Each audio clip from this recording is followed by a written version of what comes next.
एक नई वीडियो के साथ आज मैं फिर हाजिर हूं, आपका होस्ट दोस्त विक्रांत जोशी। आपको स्वागत करता हूं मेरे विमास्टर में, जिसमें हम लेके आते हैं वर्ल्ड अफेयर्स और डिफेंस के दिन भर की टॉप खबरें। तो चलिए जान लेते हैं। आप जानते हैं कि हम अपना वेयरहाउस चेंज कर रहे हैं, तो अपनी जो टी शर्ट्स हैं वो 200 प्लस शिपिंग में हम लोग निकाल रहे हैं। बहुत सी टी शर्ट्स इसमें से निकल चुकी हैं। अगर आपको भी चाहिए तो आप भी हमारे व्हाट्सएप नंबर से हमसे संपर्क कर सकते हैं। अपनी सबसे पहले खबर की बात करेंगे तो ब्रह्मोस की तरफ से निकल कर आ रही है। ब्रह्मोस के एक्सटेंडेड रेंज वाले वेरिएंट की तरफ से निकलकर सामने आ रही है, जिसकी की मारक क्षमता मानी जाती है 800 किलोमीटर की। इसके 200 क्वांटिटी का जो मसौदा है उसको पास कर दिया गया है। CCS cabinet committee on security के द्वारा इस चीज को पास कर दिया गया है कि 200 की संख्या में ब्रह्मोस एक्सटेंडेड रेंज खरीदे जा सकते हैं, जिनकी मारक क्षमता 800 किलोमीटर की होगी। ये जो ब्रह्मोस है वो हमारे शिप्स में लगने के लिए, वॉरशिप में लगने के लिए खरीदी जा रही है और इनका जो कुल मूल्य होगा वो 19,000 करोड़ रुपए होगा।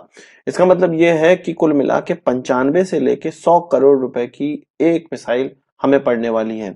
बहुत से लोग सोचते होंगे कि ब्रह्मोस कितने रुपए की आती होगी, तो अब आपके सामने क्लियर है कि ये लगभग 95 से लेके 100 करोड़ रुपए तक की आती है। एक्सटेंडेड रेंज वाली वेरिएंट की मैं बात कर रहा हूँ। इससे लोअर जो अभी 300 या 400 किलोमीटर मारक क्षमता वाले रेंज वाली है वो कुछ 50 से 60 करोड़ रुपए में हमें प्राप्त होती हैं या बनती हैं। इस मिसाइल का मूल्य सुन के आपको कैसा लगा कमेंट बॉक्स में जरूर बताइएगा।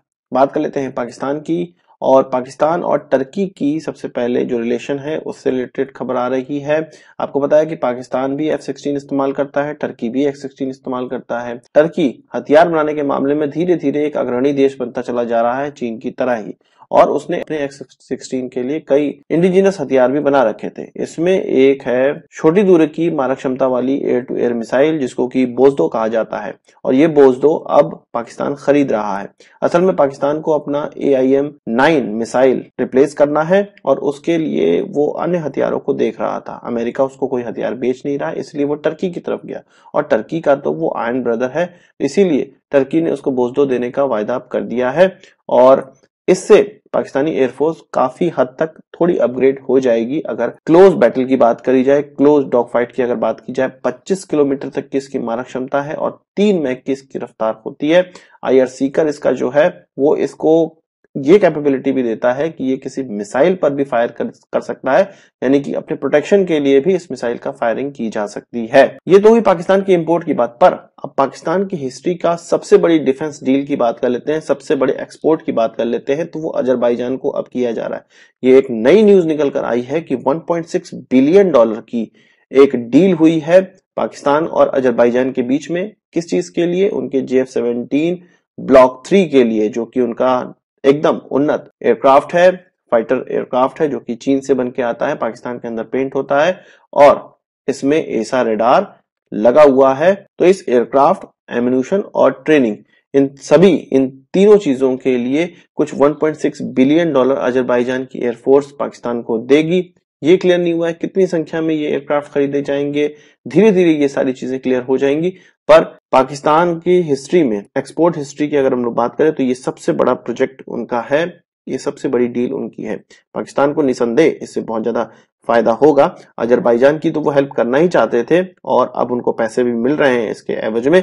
पर क्या ये एयरक्राफ्ट हमारे Akash air defence system against survive कर पाएंगे? क्योंकि आपको पता होगा हमने ऑलरेडी आर्मेनिया को आकाश एयर डिफेंस सिस्टम दे दिया है। अब आर्मेनिया इस एयरक्राफ्ट को मार गिराने में उसका इस्तेमाल करे तो ये कोई आश्चर्य की बात नहीं होगी। और जिस दिन आर्मेनिया के द्वारा इस एयरक्राफ्ट को मारा जाएगा, आकाश की मार्केटिंग उस दिन सबसे ज्यादा होगी। आप क्या कहना है इस चीज पर कमेंट बॉक्स में जरूर बताइएगा। बात कर लेते हैं पाकिस्तानी वायुसेना की ही, तो 13 उनके बड़े सैन्य अधिकारी या वायुसेना के अधिकारियों को अब कोर्ट मार्शल कर दिया गया है। क्यों कोर्ट मार्शल किया गया? क्योंकि इन अधिकारियों द्वारा ये कहा जा रहा है कि उनके जो पाकिस्तान के वायुसेना प्रमुख हैं उसकी कुछ भ्रष्टाचार की जो खबरें हैं उसको मीडिया में लीक कर दिया।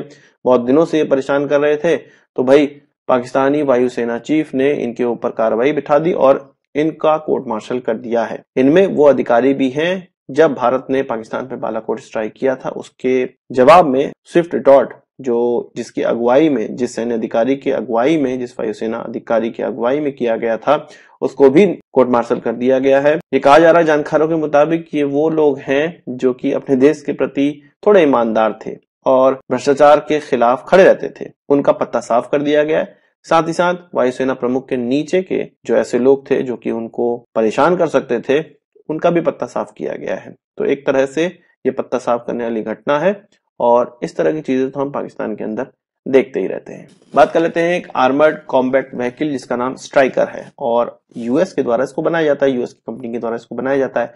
भारत को यूएस ये प्रोजेक्ट कर रहा है और यूएस की एक टीम भारत आई इस चीज को फाइनलाइज करने के लिए कि इंडियन आर्मी को क्या क्या रिक्वायरमेंट है, स्ट्राइकर में क्या क्या रिक्वायरमेंट और डाल दी जाए कि भारत इसको खरीद ले। पर इसकी एक चीज जो कि हमारे आर्मी की इवेल्युएशन में और हम लोग जो एक्सरसाइज कर रहे हैं यूएस के साथ जहां पर ये स्ट्राइकर इस्तेमाल किया जाता है, ये चीज पता लगी है कि इसका जो इंजन है वो छोटा है और हाई एल्टीट्यूड में इसके ऑपरेशन में हमें दिक्कत आने वाली है। साथ ही साथ इस प्रोजेक्ट को क्रिटिसिज्म इसलिए भी मिल रहा है क्योंकि भारत में ऑलरेडी डीआरडीओ के द्वारा WHAP प्लेटफॉर्म बनाया जा चुका है। डीआरडीओ ऐसे आर्मर्ड व्हीकल या आर्मर्ड प्लेटफॉर्म पे काम कर चुका है, डेवलप भी कर चुका है, प्राइवेट पार्टनर के साथ मिलकर बना भी चुका है। टाटा के द्वारा भी बनाया जाता है, महिंद्रा के द्वारा भी बनाया जाता है, कल्याणी के द्वारा भी बनाया जाता है।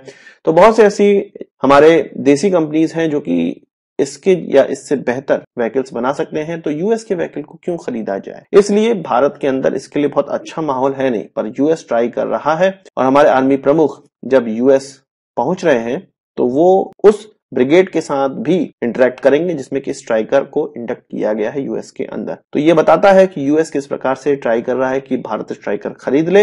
अब भारत को देखना है कि हमारे देश के अंदर सस्ते में जो चीजें उपलब्ध हैं उनको हमें लेना है या बाहर की महंगी चीज लेनी है। वही बात कर लेते हैं इसरो की या भारत के स्पेस सेक्टर की।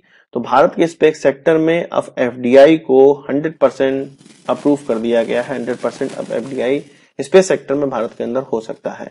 ऐसे भारत के अंदर जो प्राइवेट कंपनियों का पैसा लगाने का जो माहौल है, जो विदेशी कंपनी जो स्पेस सेक्टर में पैसे लगाती है, वो बहुत हद तक अब भारत की तरफ मुड़ेंगी और भारत में हम देखेंगे कि स्पेस एक्टिविटी के लिए गतिविधि बहुत ज्यादा तेज होने वाली है। स्पेस एक्स जैसी कंपनियां भारत के अंदर भी अब बहुत तेजी से अपने पांव पसारेंगी। ये भारत के लिए और भारत में अंदर स्पेस सेक्टर में जो कॉम्पिटिटिव माहौल बनाने के लिए और टेक्नोलॉजी डेवलपमेंट के लिए बहुत ज्यादा आवश्यक और बहुत ज्यादा जरूरी चीज है। बात कर लेते हैं एस्टोनिया की। एस्टोनिया बाल्टिक सी का एक ऐसा देश है जो कि भारत के अंदर अब मेक इन इंडिया की तरफ आकर्षित है और अपने यहाँ के जो अनमैन्ड ग्राउंड व्हीकल्स हैं जो कि उनके प्रोडक्ट हैं, इसके अलावा उनके द्वारा ऐसे मेडिकल फैसिलिटी बनाई जा सकती है जो कि वॉर के समय इस्तेमाल होती है और त्वरित गति से इसका डिप्लॉयमेंट किया जा सकता है। मतलब चलते फिरते ये मेडिकल सेंटर्स या हॉस्पिटल्स बना सकते हैं वॉर जोन में। तो इनका ये कहना है, इनके फॉरेन मिनिस्टर भारत आ रहे हैं और भारत के साथ व्यापार करना चाहते हैं, भारत के साथ जो डिफेंस इक्विपमेंट इनके हैं वो अंदर हमारे यहाँ बनवाना चाहते हैं और इनका ये कहना है कि मेक इन इंडिया बहुत अच्छा प्रोजेक्ट है। ये डिफेंस कॉर्पोरेशन के लिए यूएस, जर्मनी और फ्रांस, इसके अलावा यूके की तरफ देखते हैं, ब्रिटेन की तरफ देखते हैं, पर भारत की तरफ भी अब देखना स्टार्ट कर रहे हैं मेक इन इंडिया के कारण। इनके फॉरेन मिनिस्टर का ये कहना था कि भारत के अंदर पढ़े लिखे स्पेशलाइज्ड यूथ हैं और बहुत अच्छा काम ये करके दिखाते हैं। इसके अलावा बात कर लेते हैं डीआरडीओ के लेजर वेपन प्रोजेक्ट की, दुर्गा 2 की। इसका ट्रायल किया जा सकता है और इसके लिए कमर कस लिया है डीआरडीओ। इसके लिए अब प्रयास कर रहा है, मतलब इसके प्रोटोटाइप को अब जल्द ही ट्राई कर लिया जाएगा और ये प्रोजेक्ट बहुत ही सीक्रेसी से बनाया गया है। दुर्गा 2 इसका नाम है। जब इसका ट्रायल हो जाएगा तब हम आपको इसके बारे में जरूर बताएंगे। ये मैक्सिमम बैलिस्टिक मिसाइल को न्यूट्रलाइज करने के लिए इस्तेमाल किया जा रहा है। United state, China, Turkey, Iran, Pakistan, इस तरह के देश लेजर टेक्नोलॉजी पे काम कर रहे हैं और मेनली चाइना और यूनाइटेड स्टेट्स को काफी हद तक इसमें सफलता भी हासिल हुई है। साथ ही साथ इजराइल ने तो अपना लेजर वेपन डिप्लॉय भी कर दिया था और इसका ट्रायल हम लोगों ने हमास के साथ जो इजराइल का युद्ध है उसमें देखा भी है। भारत की डीआरडीओ भी अब कमर कस चुकी है और जल्द ही इसका ट्रायल होने वाला है। आपका इस चीज के लिए क्या कहना है कमेंट बॉक्स में जरूर बताइएगा। तो आज की इस वीडियो के लिए बस इतना ही। आशा करता हूँ कि वीडियो पसंद आया होगा। आप इसको एक बड़ा थम्स अप जरूर देंगे। इस वीडियो संबंधी सवाल सुझाव हो कमेंट बॉक्स में जरूर लाइएगा और यदि आपने हमारा चैनल सब्सक्राइब नहीं किया उसे भी कर लीजिए क्योंकि हम इस प्रकार की वीडियो लाते रहते हैं। नमस्कार, थैंक यू, जय हिंद।